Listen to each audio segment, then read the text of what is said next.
Welcome to another episode of Life in Focus, where we dive into the world of real estate through real-life experiences and insights from our guests. I'm your host, Ben Tate, and today I'm joined by Patrick Murphy. Hey, how's it going? Thanks for coming on, dude. Hey, I'm excited about this. Yeah, man, long time coming. So on today's episode, we want to talk a little bit about your first home purchase and sale down in Fort Myers, as well as your second home buying experience up here in St. Petersburg during a market frenzy, so to speak. So a little bit different experience, but before we get into that, you want to share a little bit about your background and how you ended up in St. Pete? Yeah. So I grew up in Fort Lauderdale. So I was on the east coast of Florida. Went to high school there. Coming out of there, I went to college over in Fort Myers, Florida Gulf Coast. I got my bachelor in finance. That's where I purchased my first home. Stayed there for about 10 years and then moved up to St. Pete, where I'm at now.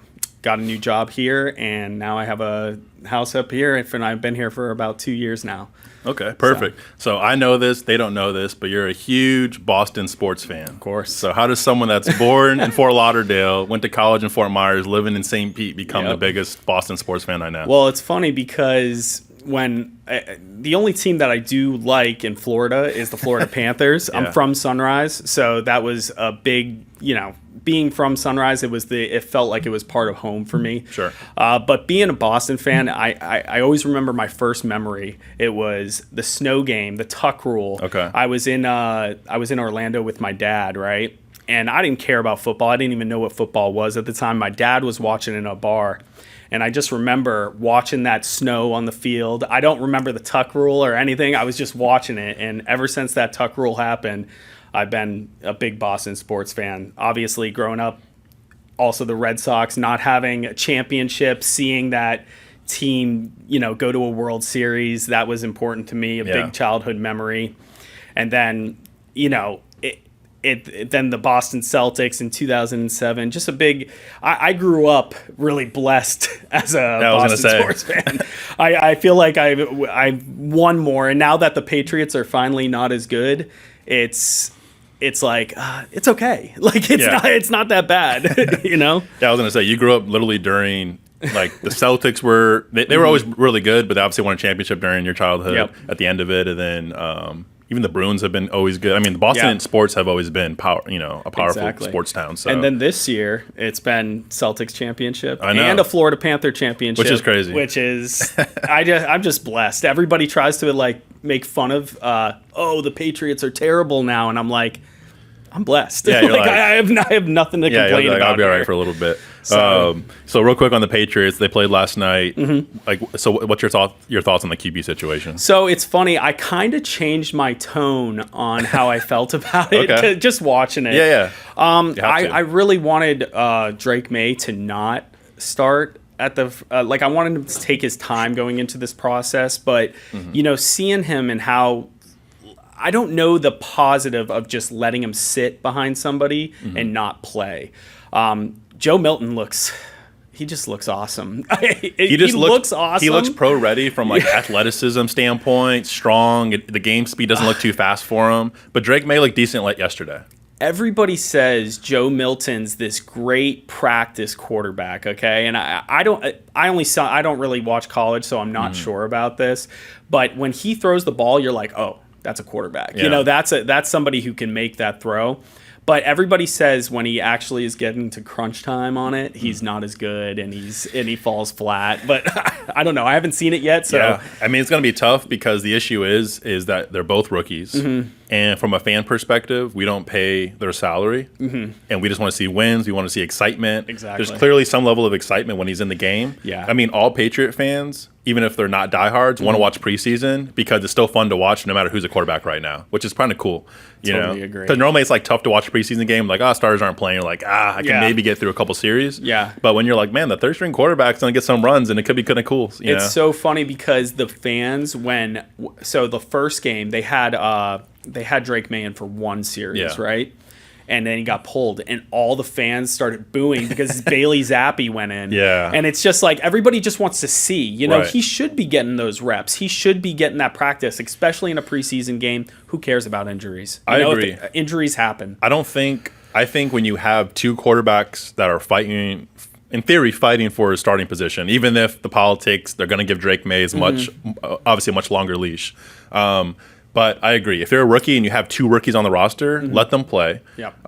See what you have. And honestly, you don't want injuries to happen. But if an injury does happen, then that kind of makes your decision for you. Yeah. Right? I could definitely see them not doing it because maybe you have like a line that's never played together, or maybe they just don't want to see it like later in the game. But if you have your starters in there and you have people that are gonna be good, injury is not something we're thinking about. We're trying to get quality reps for the person, and Drake May needs them. That's why we got him. We didn't get him to just go in week 1 and play. He was a project for us, which hopefully works out in the end. So last question on the Patriots. Do you think that from a quarterback talk about the quarterbacks, do you think that you take into consideration your division right now, looking how strong the Dolphins may be? Obviously, Aaron Rodgers back on the Jets. So if you're saying, hey, our divisions are going to be pretty tough as it is, throw the kid out there. It's not like it's any given Sunday, the Patriots could still win the division, but obviously them winning the division right now would be a shock to probably the whole football world. Yeah. Winning the division, not make the playoffs, but winning the division. Yeah, actually, I kind of think the opposite with that, because I saw how Mac Jones, kind of his soul got ripped from him for like being out there. He was really good his rookie year, and then he just declined every single year from there. I don't want to throw Drake May out there with a terrible O-line, no receivers, and kind of gets his confidence shot down and stays in that place. Sure. At the same time, I do want him to get quality reps. So it's kind of like a balancing act. I think that they should start with, Jacoby Brissett, start the year with him, see how it leads, and then get to Drake May eventually down the road. Yeah, I mean, I actually was on that tip thinking that Jacoby should start. But after last night, some of the throws that he made, I'm like, that's exactly where mine was going. The thing is, you can't release Jacoby. Yeah. Because you need you need some kind of veteran leadership in that quarterback room. Yeah. So I think you release Bailey Zappi. I think you start Drake May. You put Joe Milton at second or third, depending on what he can do in practice. And I think you kind of have to ride with that. Yeah, and Mayo came out today and he said, this is a competition. He hasn't said that the whole entire camp. I like that. And he just after seeing last night, this is a competition. Don't think you got this, Brissett. So I like that approach to it. I really like the things from Mayo also. So absolutely, yeah. So gearing, circling back to St. Pete, what's some of your favorite aspects of living in St. Pete? What's your favorite places to go eat at? Favorite beaches? Yeah, definitely. I mean, being in St. Pete, it's definitely different from Fort Myers and where I was from. Not that Fort Myers is a bad thing.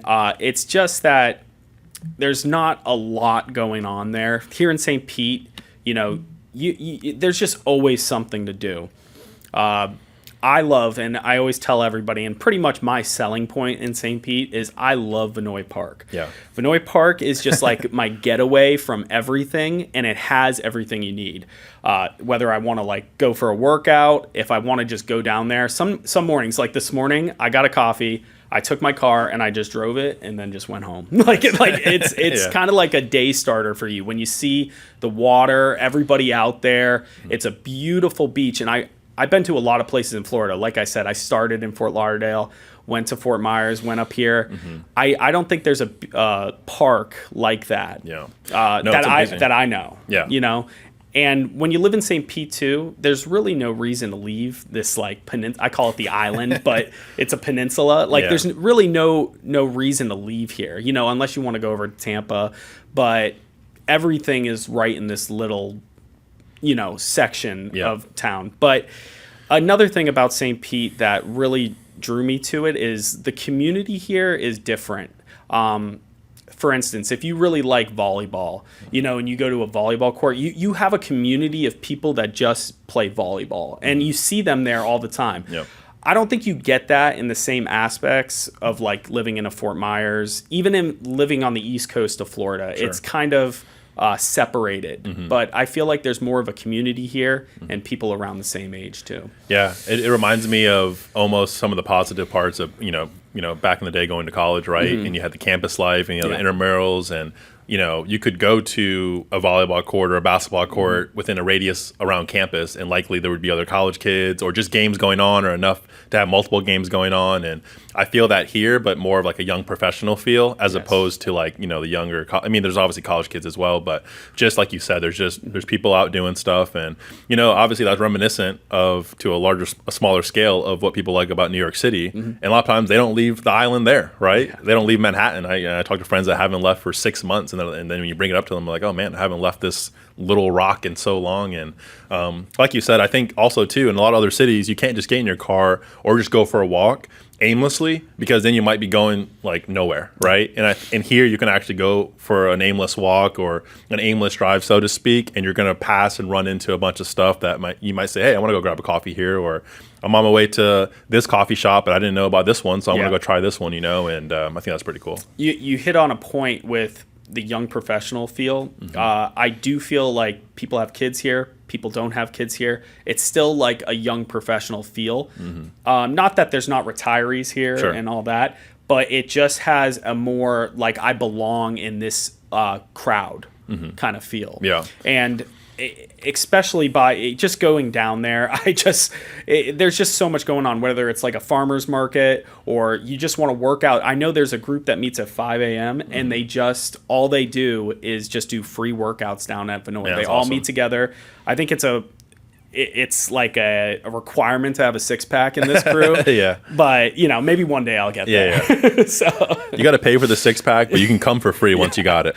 Exactly. Once they have it, you're invited in. So I think some of the stuff we just talked about might kind of lead into this question, but, how would you pitch St. Pete to somebody that's thinking about moving here? Yeah, definitely, what I said before with being the young professional kind of vibe to it. But also, it's good for living where I live. I'm about 15 minutes from the beach, and I'm about 10 minutes from downtown. Okay. So whether, whatever your vibe is feeling like, even if you're somebody who really likes to go out and boat, this is obviously one of the best places if you're going to Fort DeSoto and taking the boat out there. But also the food's awesome. Yep. I just going off of food in general, there's a lot of good restaurants here. I don't have that compared to what it was in Fort Myers. Fort Myers, it's all the same stuff. Yeah. And I'm somebody who just loves Ale House. I could get down with some Ale House every single day. Give me a decent option, some TVs, I'm good. Yeah, but it's just a lot of different options for what you're feeling in that moment. Yeah, and options are important, right? Because then there's something for everybody. Yep. It doesn't feel stagnant or stale. Kind of keep things new, and obviously that's important. Exactly. So if you had to give somebody like not only your favorite restaurant recommendation, but a restaurant recommendation that, from a general term, it's not like a heavy seafood or heavy steak, just like a you have to hate food to not like this place. What would be your number one restaurant, you would say? It's funny you say that, because whenever I come here, or whenever I have somebody that visits me, I want to bring them to a place that isn't an Italian restaurant, that isn't like something that's specific. I want it to have everything. So my choices are always Stillwater Tavern over by Beach Drive. Okay. I love that place. I love their food. I'm not like... they always have what I want. Their chicken sandwich is awesome. Caesar salad is good. It's just perfect. I also bring people, this is probably the number one spot I bring people, is the Lure. Lure's good. It's because it's not just one thing on the menu. You have everything. Any type of taco, or if you want sushi, or if you want tapas, whatever it is, that place off Central is really awesome. And I'm a big pizza guy, so I got to give a pizza recommendation here. So I like Little Italy, which is kind of over by my house a little bit, but it's like a New York style pizza place. When you call them up and you put an order in, they give you a number and they say, "Get here quick." Yeah. So I love that. You go in there, I'm like in New York for a second, and then I leave, and I'm like, all right, thank God. Back in St. Pete. Back in St. Pete here. Nice. But yeah, those are my spots that I really like a lot. Okay. So before we dive into some of the more real estate discussion, let's talk just real briefly about what you do for work. You're obviously working in real estate. Yeah. Maybe bring us back to your first job, because that will kind of tie into your first home purchase, right? Of course. So let's touch on what you did for work, right after college, and then leading into now, and then Yeah. So my in Fort Myers, I started my career at Gartner, which is an IT infrastructure. Basically, they give insight and advice to big companies about their IT infrastructure. I found out pretty quickly there, coming out with a finance degree at FGCU, I really wasn't too interested in the IT infrastructure world. I kind of felt bored with what I was doing. Yeah. That brought me here, where I work at Newmark now. I am a commercial appraiser. I've been doing it for about 2 years now. I just recently got my license in that, Congrats. which has been That's huge. awesome. Yeah, it's been one of the fastest to ever do it too. Yeah. It used to be 36 months to get your license. They changed that to 18 months, so that was a big jump down. So having it at 18 months, as soon as I got here, I was working towards getting that license. As far as what I do specifically, I'm like a niche, which is doing senior housing. I'm basically looking at these properties and I'm putting a value on them as an appraiser. That's my job. So very good. So going back to your first home purchase in Fort Myers, I'm assuming it happened once you were graduated, starting, you're working at Gartner. Yep. So, you have your first real full-time job. Obviously we all had jobs during college, but real first-time job, decent time in the market, again, back in that time, a good interest rate was still, high 4s, low 5s. And that was with, 3.5. there you go. So, I guess before we get into that, how'd you go about saving and preparing to make this purchase? What research did you do? What advice did you lean on from maybe family, friends, peers?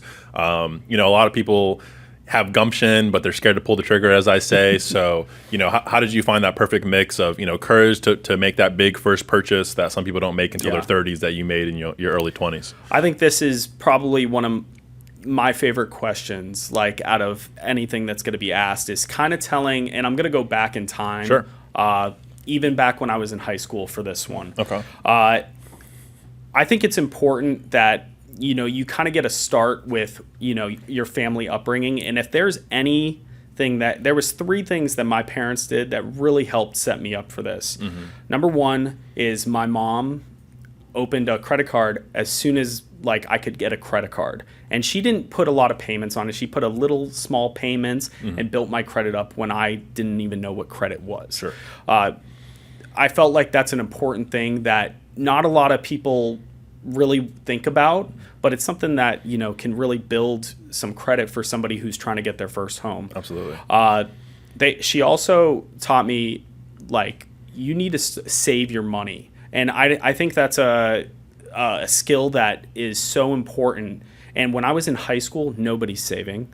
Nobody even really is. They're just spending their money as soon as they had it. When I left college, I had $3,000, which at that time That's a lot. Is for an 18-year-old. If I showed anybody that, they'd be like, "How did you get this?" Yeah. Like Who'd out you of take it high from? school. Everybody's like, "Wow, that's a ton of money." And for me, it was just I didn't like spending my money. My mom taught me, don't spend your money, just put it away. Yeah. And I think that's an important thing that people can kind of take when they're raising their kids. And then the third thing, and the most important, is my birthday happened, right? And the day after my birthday happened, my parents brought me in to my first job and said, "This is what you're doing." As soon as I was of age to get a job, I wasn't playing sports in high school, so it was either sports or it was work. Yeah. So I was crying in the car. At the time, it was the worst day of my life because I just had my birthday, and as a kid, you're like, "Oh, yeah, absolutely. These are the best Supposed times to be the best ever." day of your life. Yeah. But in reality, they brought me in and they got me my first job. That was the most important thing that ever happened in my life, because going to that at the time, I hated it, but it taught me how to work, how to work for my money and to save money. Yeah. So moving forward, I obviously had a job. I worked at Publix for 8 years. I saved. I did everything. And like I said, I had a lot of savings just building during this time. When I got to college, that went up more. I kept that mindset of save. And then I came to the point where I left college and I had the money to actually buy my first house. And I think those 3 things is something that I am going to instill in my kids when I just do to kind of have set them. up good habits in the cornerstone. to set up good habits and to really just bring that in, like I was able to really save a lot of money during those times and create that work ethic through getting that job super early when I was young. Yeah, absolutely. And another thing too is you were working super young, but you were still living at home, meaning that if you had a good day, you had a bad day, you had an indifferent day, you still had your parents at home. And I think a lot of times when people have their first jobs, they have somebody that's their own age as a roommate at home that they're going home to, or maybe a boyfriend or girlfriend or something like that, that can't provide the same vantage point of advice or stability. If you had a bad day, they say, yeah, you're going to have bad days for the next 40 years. This is what working is, right? As opposed to, oh, let's go get a drink, or let's go do this. It's like, no, this is just part of it. Come home, take a shower, get ready for dinner. We're going to do it again tomorrow. And so I think just understanding, just like school, right? It's like, yeah, you had a good day, had a bad day. Guess what? You're going there till you graduate, right? So I think it's your parents can provide some kind of a support and mentorship from that perspective too when you start out early. Yeah, and in college, I mean, me and you both went to college together. We knew what we did. I would wake up at 7 a.m., go to Publix, get off at Publix, go valet until 2 a.m., and then do it again the next day. I felt like I was more of a grinder back then, but now I'm more of a relaxed grinder. Yeah. Well, I think our parents instilled in us hard work. Yeah. And we also grew up in a time where if you didn't know how to spell something, go get a dictionary. Hey, can I go do this for my birthday? We'll go get the phone book, call them and see if they have availability, right? So a lot of the onus was on us to kind of go look it up and figure it out type thing. Or if you want to do this, then go mow the lawn, do something to show that you're willing to work for something that you say that you want, And so I think that's good. And, if you do have some level of sports background coupled with that, then you do become a grinder. And they always say, in your 20s, and I guess in late teens, early 20s when you're in college, you're working really hard, and then you learn to work smarter, obviously, when you get to your 30s and you get older. And that doesn't mean that you're not putting in the same amount of effort, but you're just working smarter, right? And so, we both were, like I said, juggling 2 jobs, and, we had the valet at night, and then you're getting home at 3 in the morning, you got to eat a quick, I guess, a dinner or a breakfast at 3 in the morning, and then you got to be up by 10 or, like you said, 7 sometimes. And, but I think that allows you to have greater appreciation it allows you to understand the value of a dollar, have greater appreciation for those paychecks, and have a slower hand to spending, right? And so, like you said, that allowed you to grow your savings quickly. So when you were going to purchase that first home, did you have a price? How did you go about, I guess, getting pre-approved or figuring out what your price point was? Did you base that on the savings and cash that you had, or kind of what was your thought process buying your first home? So my thought process on my first home was this. I wanted to have roommates in with me that would pay most of my mortgage so that I can go do what I want for less money. So that was kind of my thought process. I didn't know anything buying my first home, and that's the reality of it. This was 2018. I had no idea what I was doing. I kind of relied mostly on my agent and my broker to kind of tell me what to do. Sure. I know, I had about, I think it was $17,000 saved up, which I don't think you could even think about doing anything nowadays, but maybe a little bit. But working it a little bit. But it was a lot of money at that point. Well, not to cut you off real quick, but again, you went to college with $3,000. Yeah. Basically, the year that you graduated, or a couple years after, or maybe let's say a year after you graduated college, you're at 17. Yeah. So I think that's important too, because you basically are at 17 really before you're working your full-time job. Exactly. So that's what you've been able to accumulate after paying your way through school and having fun. And you know what I'm saying? So I think that's important to note. Yeah. Yeah. And at the time, my thought process was really, like I said, I wasn't trying to stay in a specific point. I was just trying to make as much money like monthly as I possibly could while getting roommates. Sure.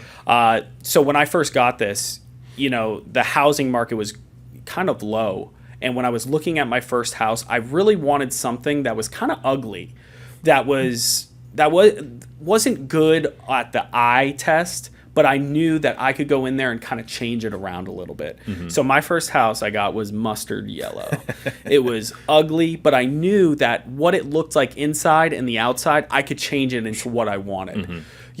So going into it, the first thing, we bought that house, and I saw that mustard yellow. That went out the next week. That was done. I was like, I'm not dealing with that. Yeah. And then I painted the whole inside of the house. And then after that, it looked like a brand new house. It Yeah. looked beautiful. I put some more landscaping in. But I think my thought process was to try to make as much money with not the best looking house, just something that it looks, the sticks and the bricks look good. Sure. And I think too is, you said a couple times, making the most money, but probably what you mean is your NOI, right? Yeah. You want to keep the most money, and by keeping the most money, it's a combination of making the most that you can make, but also limiting your expenses too, right? A lot of times we're only taught to limit your expenses. Don't buy that $5 coffee a couple times a week, but buying a $5 coffee 3 times a week, saving $15 ain't gonna cut it. Yeah. Right. So it is a balancing act, right? Of limiting some unnecessary expenses, but like you said, and again. Having roommates is a huge expense, and if it's covering most of your mortgage, now they're paying for your asset that you're getting equity and appreciation on. Exactly. Yeah. I think that was super important to me. Even if you are not getting a close friend of yours, you're still getting somebody that you are in the same house with. Sure. As well. So that's another important part of it. Nice. So what would you say was your biggest surprise when you bought, after you purchased the home, what was your biggest surprise as a first-time homeowner? Yeah, so surprise-wise, I think the biggest surprise came in when my house got reassessed. I think that's always something that, like, not knowing anything and going into a house, you're kind of like, whoa, what just happened? Absolutely. So obviously when it went in there, it got the assessment that it was purchased for back in whatever, 1990. A year later, my monthly payment went up. So like I said, that NOI per month, that was a big important part of what I was trying to do. Right. And seeing that monthly payment go up $300 is now getting another $300 out of my pocket. Exactly. So I think that was one of my biggest surprises, being a first-time home buyer, is not knowing that was going to come. Sure. And when they reassessed my house and we were able to kind of move forward, it was kind of a shock to me because now I'm paying a lot more. I'm paying just as much as my roommates are, which I didn't want to do. Exactly. And the thing is, to some degree, the lenders, when they're pre-approving you for the loan, they are taking a little bit of that into consideration. They're typically a lot more less conservative than they should be on that, right, when they're pre-approving you. And the biggest thing is, too, when you go in to buy a home and you're like, okay, what's my interest rate going to be? Okay, it's going to be fixed at X amount for 30 years, right? And so you're expecting your principal and interest payment in combination to never change, right? The ratio of that changes as you get closer to your loan ending, right? Your first couple of years, you're paying more in interest than you are towards principal, but your overall payment's still $2,000, right? Yes. Even if $1,100 goes to interest and $900 goes to principal, as you get closer to year 27, maybe it's flip-flopped, right? But the point is when you go in to buy the house, you're thinking my payment's just going to be $2,000, and then maybe homeowner insurance goes up a little bit, right? Because there could have been just natural inflation, right? And then, like you said, the reassessment. So the good thing is, once you purchase a property, you're going to get reassessed, and your taxes are going to go up. You're going to be capped at that level for the foreseeable future, which helps you from significant increases into perpetuity while you own it. But like you said, a lot of people don't talk about that. And even if your taxes go up to where, again, even a $2,400 a year increase is $200 a month, and that changes a lot of things. Yeah, and I think a good point you made too that a lot of people don't know is a lot of these brokers or whoever you're going to, they're trying to make it look as good as possible. They're trying to make it, if you're a good broker, you're taking into account those taxes, taking into account those insurance going up. For me, I think one of the things I wanted was a smaller monthly payment. So I liked this guy because what he was telling me my first time, instead of going with a broker that kind of factors in those a little more, and you're like, oh man, this is a little high for me, but it ultimately works out better for you because you don't see that increase, especially if you're buying a house that is right on the edge of your price range. Sure. So you sparked a thought in my mind right now. So if you could give some advice to somebody else that was in your shoes, right? They're going to go buy their first home. They don't know where to start. Like you said, I didn't know where to start, right? I had $17,000. I knew I probably had enough to do something. How can they feel confident that they're vetting their broker or agent, right? Because there's so many agents, right? How can you feel confident that the person that you're going to go with can actually give you from your experience, Yeah.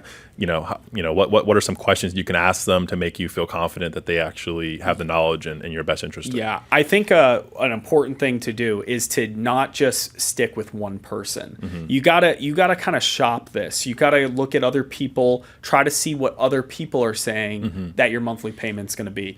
Because if you're going with one person and kind of just sticking that, which I did my first time, I didn't know any better. They gave me this rate, I'm going with it. Right. That seems lowish. I think it's important to go shop and to compare what you're seeing. Sure. And it's not always best to have that person who has the lower, the lower price. Sometimes, depending on the person, there might be a way for them to make it look better to you. But ultimately, if both of them have around the same interest rate, what's the difference here? Somebody's not factoring in those taxes or those insurance or something, or maybe they're finding something else. Absolutely. So I think it's important that you kind of compare your options when you're going through that process, which I didn't do the first time. I did it the second time. Yeah, right. So exactly. And a lot of it is learning experience because there is so much to learn and know, and it's also stressful and an emotional decision sometimes too. And so how did you come with the decision to actually sell that first home, right? So you bought the first home in Fort Myers in 2018, and I believe 2022 is when you decided to sell that home. Yep. So how did you come to the decision of selling it? Because some people say, hey, hold real estate forever. Some people say, hey, if you already made a good return off of it, take your wins and use that to kind of fuel the next thing. Sometimes selling one can lead to two things or lead to a something that's, better, superior in quality, location, size, whatever the case is. So how did you come to the decision to sell, and how was that first time selling process? Yeah. So at first, my thought process was, I want to keep this house in Fort Myers forever. Everybody always says that they want to keep their house, they want to rent it out, they want to get that monthly cash flow, which is great. Sure. That if you have the money for that, and you can afford to do that, then do it. But for me, my thought process was, okay, I bought this house for $240. I could sell it for $400,000. I think that seeing that, it taking that win, like you said, is super important. If you stay kind of keeping that house, you could kind of get in financial trouble because you're keeping that other house that something might go wrong, but you don't have enough cash on hand to kind of fix something on that old house. It just becomes kind of a burden. And I wanted to take that win and move to St. Pete. And when I moved to St. Pete, that obviously there's a price increase in houses, so I had to pay a lot more for my house here and put more money down. Right. So I think that the pros of just selling that house, taking that win, and moving it to real estate up here in St. Pete was super important to me.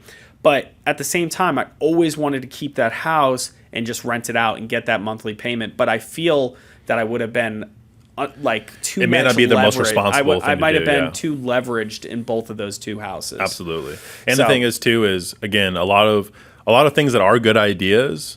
Again, we may not have the expertise to execute. Yeah. Right. So somebody can give me a good idea, but if I don't have the expertise, then it's not a good idea for me because I don't know how to execute on it. Right. Yeah. And not to say that you don't know how to execute on being a property owner or a landlord, excuse me. But like you said, even if you're making, for easy math, $1,000 a month in cash flow after everything's paid, after bills, everything, you made $1,000 a month, which is great for a long-term rental. Right. People say if you make $300 to $500, you're doing decent. Yeah. So even if you made $1,000 a month, and that's $12,000 a year, but a water heater goes out or an AC goes out or there's a roof leak that they didn't tell you about for 2 weeks. So now there's even more damage, right? Or plumbing needs to be redone or something crazy happens. Now you went through a 12 months of cash flow. And like you said, you could be digging into reserves. And, it's just not always as clean cut as people think it is when it comes to renting a property. So again, that's a big decision to make. But like you said, you were able to sell that property.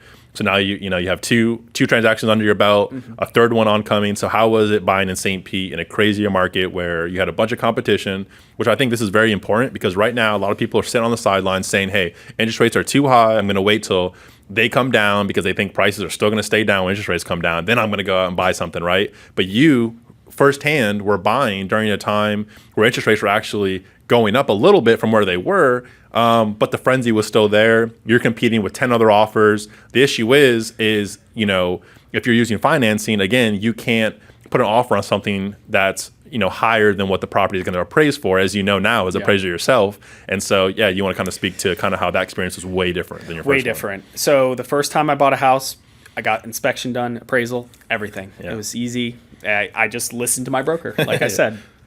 This time was way different. Obviously, so trying to move to St. Pete, I put bids on, I think, 5 properties. I lost all of those bids. Jeez. So when I first got here, one thing I had to keep in mind is that I had to be quick with, as soon as it came on the market, I had to be the first one there. Mm-hmm. And I had to kind of say goodbye to the appraisal and goodbye to the inspection if I wanted what I wanted. And when you say goodbye to the appraisal, remember the bank orders their appraisal. So what you're really saying is I'm going to be prepared to maybe spend a little bit more than what the appraised value comes for what the appraised value came in. Exactly. You have to almost act like you're a cash buyer and you're just going in there to just purchase it and not somebody who has to get a loan for this. Sure. So when I first came in, this house came on the market one night and I saw it about 10 minutes later and my agent luckily was here. I told him right away, go to this house right now. Let's look at it. I love the house. It was exactly what I was looking for. Mm-hmm. He went there and he actually met the agent, the first one to meet the agent. Okay, that's helpful. There was a lot of people that were trying to schedule things the next day. We said that we were going to put a offer in that day. Mm-hmm. I didn't even see the house yet. Okay. All I saw was the pictures. So I had him go through and look at it all. In that moment, I know that you have to act quick. I went way above asking price. I just wanted the house. Mm-hmm. So in that moment, I went way above asking price. Mm-hmm. I forgoed the appraisal for it. And I also didn't do an inspection. So I'm going in this blind. Which, let's pause right there. When you forego the inspection period is what you forego. Yeah. Basically, you never have to get an actual inspection, right? What you're foregoing is the period that you can pull out and still keep your escrow deposit that you made. Exactly. Right? And so you have the inspection period, so it behooves you to go get one done. You still could have got one done. I got one done. Yeah, until but you're basically foregoing the period that you can pull out and still keep your escrow payment, right? Exactly. And then again, for the appraisal, we don't get to decide if we get to have that or not, but you're saying, listen, I'm not going to let that be a barrier to me getting the property, which in some cases, you can put an offer on something sight unseen because you still have the inspection period to pull out and not owe any money, right? Yeah. And then secondly, you can still give or offer more than what the property might be worth, knowing that there might be an appraisal issue, because guess what? The seller really wants it to be sold. They may have to come down too, and now they've already tied up the property, putting it pending for weeks. So now they don't want to maybe go back to ground zero to restart, retry to sell this thing. And so there is some kind of leeway there, and you're playing the game of psychology there too. So I think that's an important part. I don't want to do all this. I didn't want to do this, but I had to at the time. I'm sure that if I was buying today, it would be a different situation because interest rates are obviously a lot higher. There's not a lot of buyers in the market. There's buyers, but there's not. It's different right now.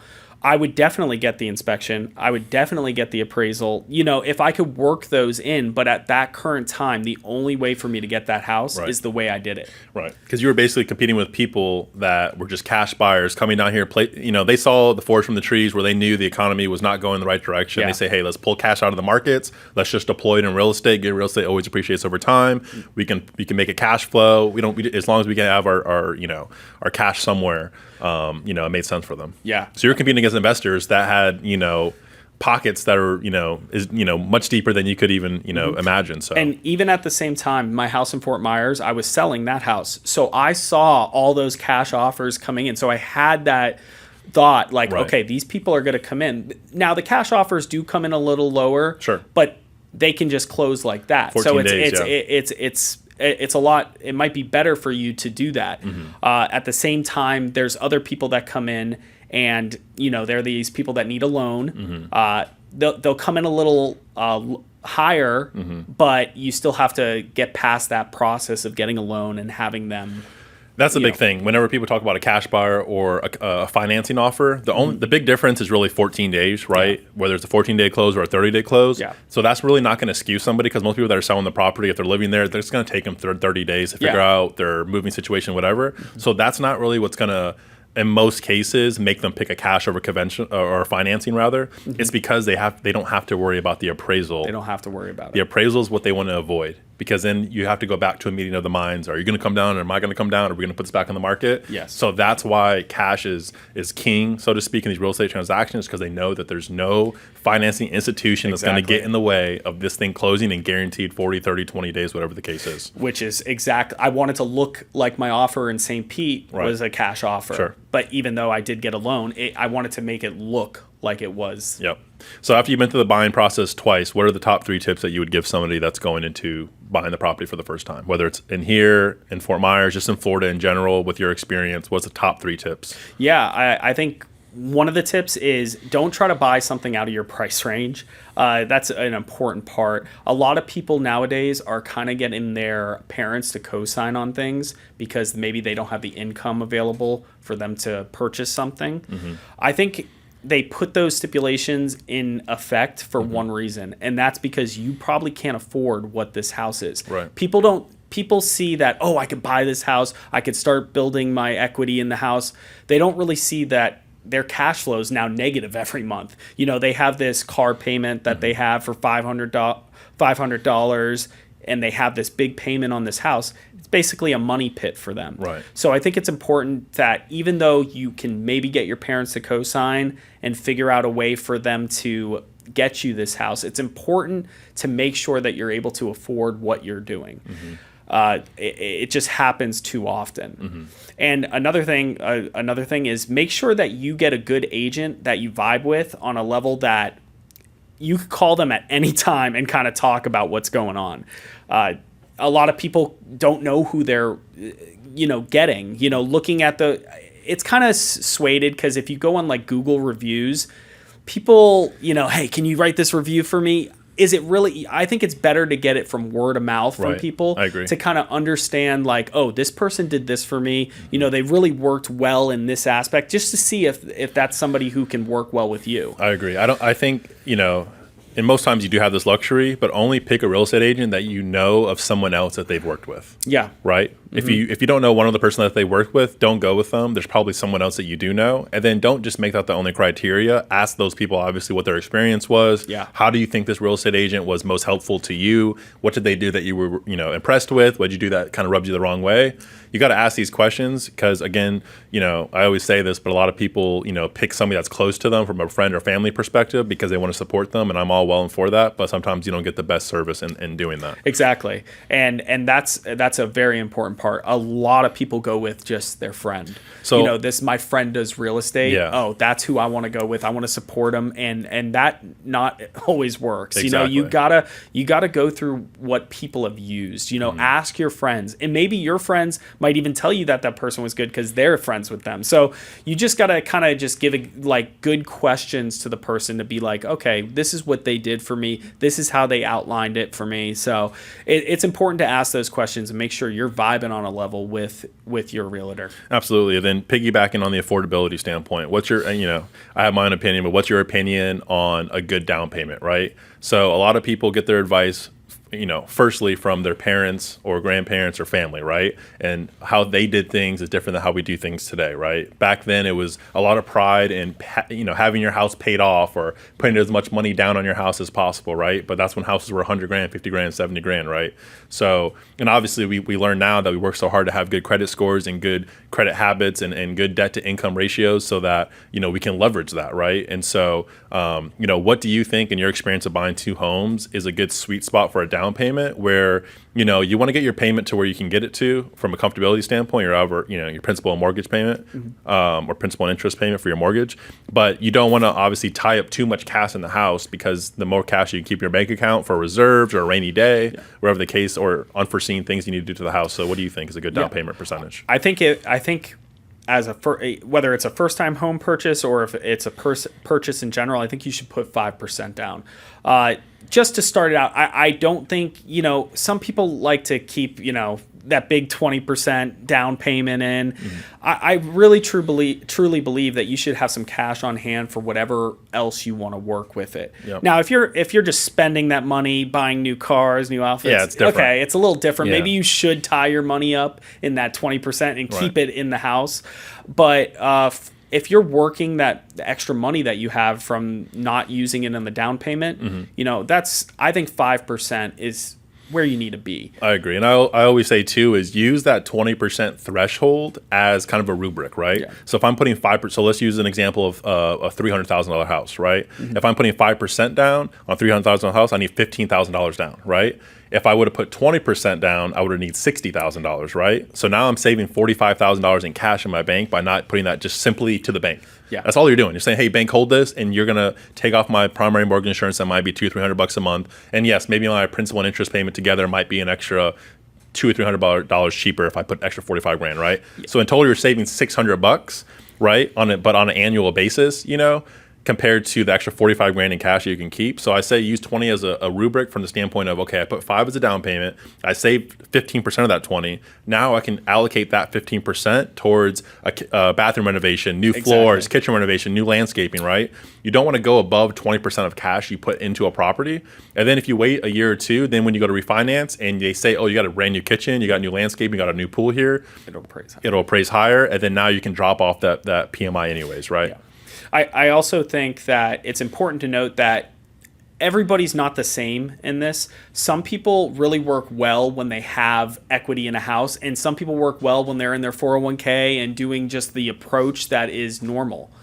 That's not the same for everybody. Like it could be different, or it could be, if you're better at just keeping that equity in the house, that's important. Sure. Yeah. You got to know yourself. You got to know yourself and your situations. And again, where do you want to be in a few years? Is this a long-term hold? Is it a short-term hold? And a lot of times too, people think of buying their first home. And again, you kind of did a hybrid of this. Your first home was, your primary house, but it also was an investment property as well, right? And so a lot of people, their first home can be an investment property, right? And a lot of times when they think investment property, they're just simply thinking about the cash flow they can make. But hey, you can just, again, it's not about making cash flow sometimes. It's just about having somebody else pay the debt on the property. Yes. Right? And I think that there's a good point here. So when people think like, oh, should I keep this as my primary residence or should I keep this as an investment? I'm going to give the case why you should keep it your primary resident. So when you have people that you live with, and let's say you have roommates, okay, and they're paying part of that mortgage, you got to keep in mind that you also are in that house. It's an important part. If you want to keep an investment property and have other people in there, you don't know what's going on. You don't know what's happening. You really can't, you don't see it every month. Right. So I think that there is an upside to you having that as your primary residence and having roommates because you see everything that's happening in there. Something goes wrong, you're able to fix it.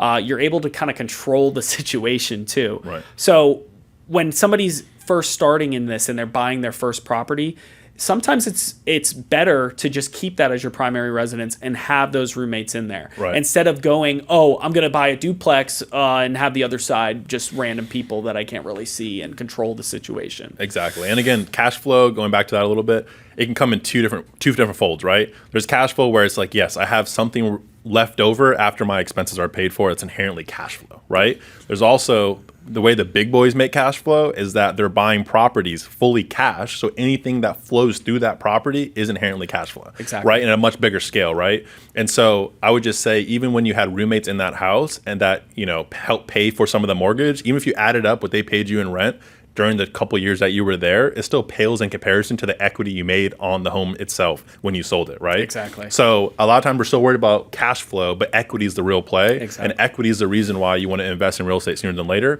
because if you hold it for 3 or 4 years, you're going to make 75 to 100K minimally per unit that you hold. And again, that's way better than making $300, $500 a month, right? Yeah. So I think that's a very important note as well. So what do you think is a certain price point that people should stay under, you think it's relative to their income? Do you think it's relative to the debt that they have? Do you think it's relative to the amount of people that are going to be living in the house, whether it's whether it's roommates or a spouse or something like that, kids? Yeah, I mean, it's definitely going to be different for everybody. You have to look at your income. You got to see that, and also don't forget about all those other things that you have. Yeah. I feel like that's some people go into this like, oh, like I said earlier, you could kind of afford that house because you got the money available for it. But then that car payment that just keeps coming around, like it's those little things that really put you in a bad spot, especially if you're having that negative cash flow every month. It's important to really look at your income and make sure that you're able to afford this. Whether that's you taking all your income and all your expenses, yearly average, and just checking out what your NOI is. Yep. I've done that. I do that on a monthly basis to try to see where I'm at. Yep. That's important. Yep. If you're not going to be able to afford this house, that's going to show you right there. I would also say, too, and it might be a polarizing statement, but you're living with a boyfriend, girlfriend for a couple of years, you're basically roommates. Yeah. Right? And so a lot of people don't think about purchasing a house with their boyfriend or girlfriend if they're not married or in a deeper relationship, right? But at the end of the day, whether it works out or it doesn't, you guys could be making a lot of equity simply by deciding to join forces, continue what's going on. If the relationship works out well, then look, you had your first home purchase, you laugh about it 30 years from now. If it doesn't work out well, you guys both go your own ways, you guys both take your equity that you made, and then you have a nice starter for the next part of your life. Exactly. So I think that, whether you're married, and engaged, or you're in a short-term relationship, whatever the case is, leverage each other, leverage your relationships, leverage your friends, your roommates to try to, get your feet wet. Mm-hmm. So what about you personally? Do you think that, are you considering any other future investments outside of, again, your primary house? Do you want to get into short-term, long-term rentals, fix and flips, any kind of development, stuff like that? Yeah, I mean, obviously being an appraiser, I'm able to kind of look at things on a more granular level, like looking at the numbers in a situation. So eventually I'd like to, purchase maybe a piece of land and build up on that land. Mm-hmm. At the same time, I always wanted to do the whole renting out my house thing. I don't know if that's going to be an option in the future, but I think that the more appealing offer would be to get a piece of land, build on, maybe flip it. Mm-hmm. That seems like more of an appealing offer that I'd look at in the future. Sure. Very good. So to wrap up here, what's one piece of helpful advice that you would give yourself this time last year? Give this time. Well, so I think a lot of people... It doesn't have to be real estate related. It could be just anything in your life. This won't be real estate related. I think this is probably something that a lot of people struggle with. I think there needs to... If I could look at myself a year ago, I would tell myself, let's be more disciplined and more consistent and stick with that. When you go through, so for instance, I did 75 hard about a half a year ago. That's a 3-month program that's pretty intense. It's eating right, it has a diet, and it's very intense, 2 workouts a day. And I finished it. I lost a lot of weight. I felt great. I felt awesome. And after I finished it, I'm like, I'm just going to be consistent and let it go. Mm-hmm. But in reality, I just went back to my old habits and did the same things that was putting me before I went and did that. So I think that a lot of people struggle with this, but just remaining disciplined and consistent with just daily habits. I would go back and just be better at that. Okay. And that's kind of what I would tell myself about a year ago. Be consistent. That's what everyone says. Yeah. Be prepared and be consistent. Be consistently prepared. You know what I'm saying? Because when you're doing this thing like 75 hard, it's very intense. It's like you're really going all in on something. Sure. And then when you're done with it, you're like, now I'm done. Yeah, now I can go back to what got me to what this I was point. doing. Yeah. No, that's good. So I think that's what I would tell myself. Gotcha. Well, that's awesome, man. Hey, I appreciate you coming on. You're one of my closest friends, one of the best people I know. Iron sharpens iron. Yeah. I like seeing, the hard work that you put into the things that are important to you. Mm-hmm. And that's what life's about, right? Just finding things that are important to you so you can create purpose and create a better focus. And, that leads to being prepared and being consistent. And I feel like that's what, you've always embodied and pushes me to be great. And I just really appreciate, you just being in my life. And I'm excited for investments and other big things you have going on, man. So of course. I appreciate Likewise, it. Ben, you on the same level are one of a kind and a great friend, and and an awesome mentor in my life. So I appreciate that. I think you're a great all-around guy, the best guy. Yeah, I like it. Well, thanks, man, and we'll obviously have you on again, and we'll check in on your progress and new goals that you'll have. And until then, more consistency. Yeah, let's do it.